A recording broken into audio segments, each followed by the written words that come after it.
You are now listening to the Vitalize Podcast.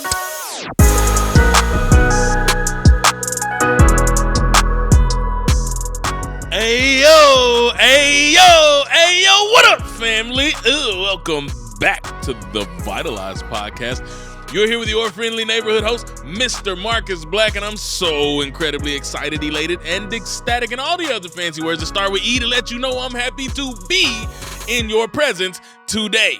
So, we're going to start your day in the absolute best way with a little bit of inspiration, motivation, affirmation, all positivity all day. If that's for you, I might be for you. But if you prefer negativity and toxicity, I may not be for you, and that's okay. And I always say, if I'm not your cup of tea, go drink some coffee. But something tells me if you're the type of people that found your way to this podcast, I am for you. So let me infuse your day with a little bit of energy because I can.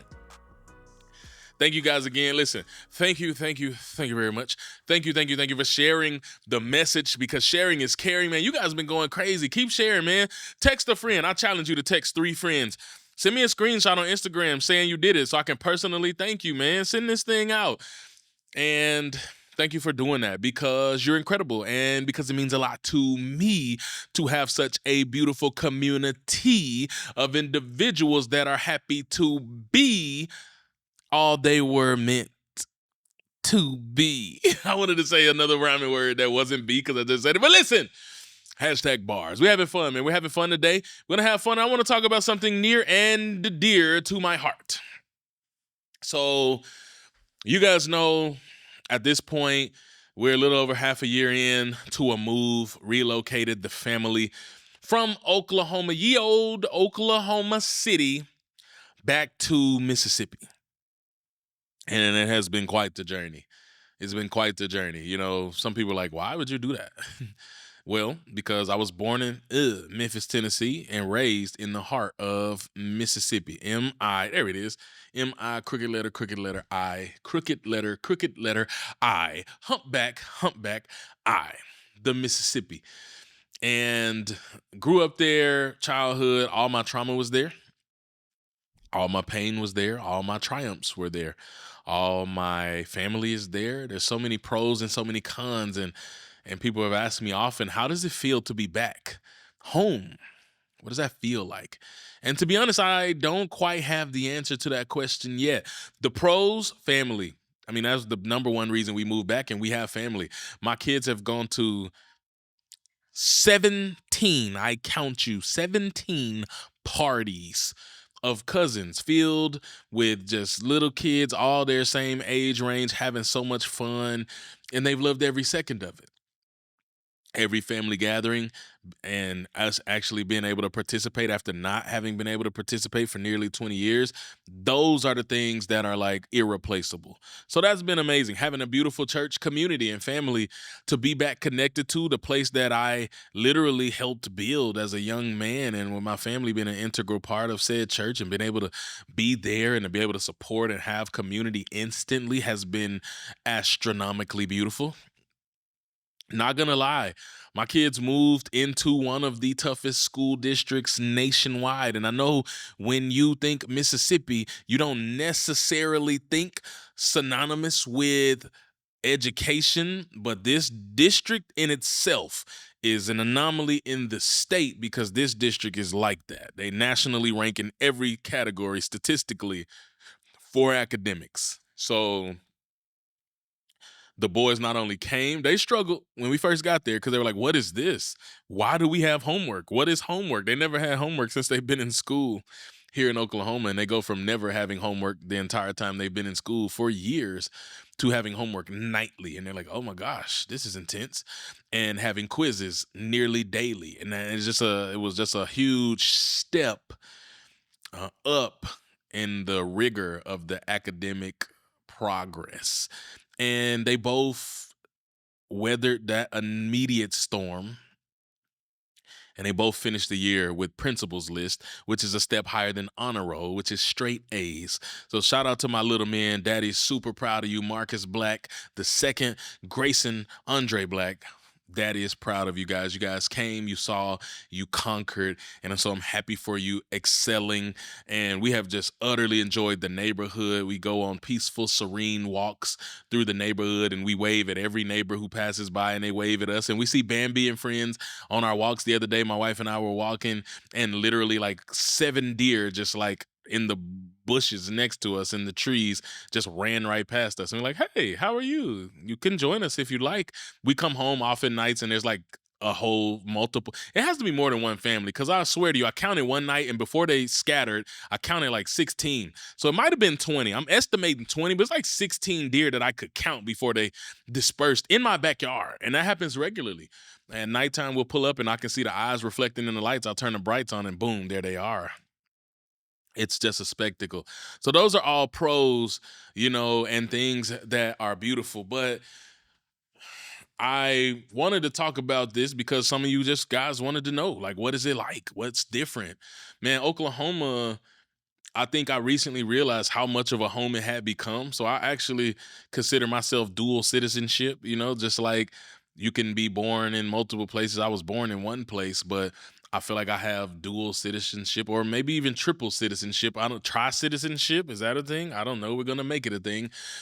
Because being born so close to the border of Tennessee, born in Memphis, Tennessee, and growing up so close to the border, but growing up in the state of Mississippi, that's dual residency right there. And then Oklahoma City, having been there for 16, 17 years, definitely makes that place home, and it'll always be a part of me and a part of my family. Like everything happened there. Like everything happened in Oklahoma, with my wedding happening there. Our first home was there. Our first everything was there, our first milestones. Our children were born there. Our first careers, my career, like her still career from afar, like it all happened there. So that was home, but Mississippi is a different level of home. And matter of fact, I'm gonna do something that I wasn't planning on doing, but I'm gonna do it. I'm gonna do this in a second. So remind me to do this. I know. Please remind me to do this. Yes, I'm talking to you. You're like, wait, how can I do that? I'm listening to this. Just do it. ESPN, right? You're gonna do it telepathically. You're gonna remind me to go back and do what I was gonna do. But home has been a beautiful place to be, because while it was the place that broke me, it was the place that birthed me, and it was the place that broke me. But it was ultimately the place where I built the foundations of who I was meant to be. It's a place that formed the very essence of who M Black Speaks is. It's a place and a culture and a community that put inside of me and instilled principles such as humility, such as loyalty, such as honesty, such as, number one for me, integrity, such as love, such as caring and compassion, such as neighborhood, being neighborly, such as just taking care of people, serving people. And it placed that inside of me. And I sit here just fully representing home in this moment. Y'all see your boy, man. Shout out to the only university that matters in the state of Mississippi. That is Mississippi State University. I'm looking right now at classes right now, continuing education, so that I can finish my master's degree. Because people are like, why do you love that school so much? You didn't even go there. Doesn't matter if I went there or not. I've been a fan my entire life. And matter of fact, I might do another episode on that. Actually, I will do an episode on that. But before I do an episode on that, being near Mississippi State, which has been my favorite college football team, fanatic forever. Some of y'all like, who is that? Never heard of that school. Just go to a game. You'll never have an experience like it. Guaranteed. We're the only school in the nation that is allowed to use artificial noisemakers. So just imagine 50,000 plus ringing bells, cowbells, that will make your ear ring for days to follow. And it's the most fun experience ever, unless you're a fan of the opposing team, and it could be the most frustrating thing ever. So, just depends. But being close to there and the family and the place that broke me, the place that birthed me, has just been good. And where I want to land this message today is thinking about, for you, what it means for you to go home. And I did a keynote speech once before at an event saying it's time to come home.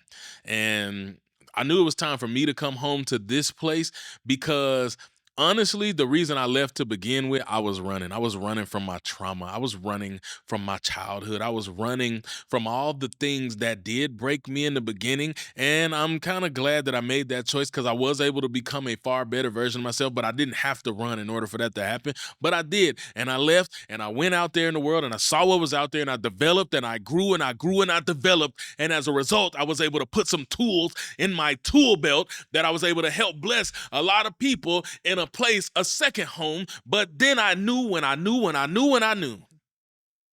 my heart and my soul that it was time to go home. It was time to go home. And so now I told you, I thank y'all for reminding me. You did what you said you were going to do. You reminded me. So I'm going to do something right now. I'm pulling this up. So those of you who are watching this, you see me actively on my phone pulling this up. And I'm going to share some lyrics of a song. And then I got a message for you, and we'll be out of your hair today. So some of you might know this song, some of you might not. So here it is right there. All right. So this is a song called Coming Home. And I heard this song years ago, and it's stuck in my heart. I mean, like, I'm not going to lie. If I heard this song right now, I would cry. And if it wasn't for copyright reasons, I would play it for you. But you can just do this on your own. This can be a part of the exercise. Matter of fact, if you listen to the remainder of this podcast and you listen to it, what that song playing on repeat, I guarantee you're going to have an experience like you've never had before. So the song is actually called Coming Home, and it's by Gwyneth Paltrow. It's from the movie Country Strong, which I watched on the way to Australia and was boohooing on that plane. They thought something was wrong with me. That movie struck my heart so difficult, so much, man. It just hit me all in my feels. But I'm gonna read these lyrics to you. And in here, the song titled Coming Home by Gwyneth Paltrow. Matter of fact, cue it up. Go ahead and play it. Even if you don't like country music, do me a favor. Just do it. Just do it. Just go with me. Go with me. Watch this. And when the song starts, she says, it's a 4-letter word. A place you go to heal your hurt. It's an altar. It's a shelter. One place you've always been welcome. It's a pink flamingo. Double wide. 1 bedroom in a high rise. It's a mansion on a hill where the memories always will keep you company whenever you're alone.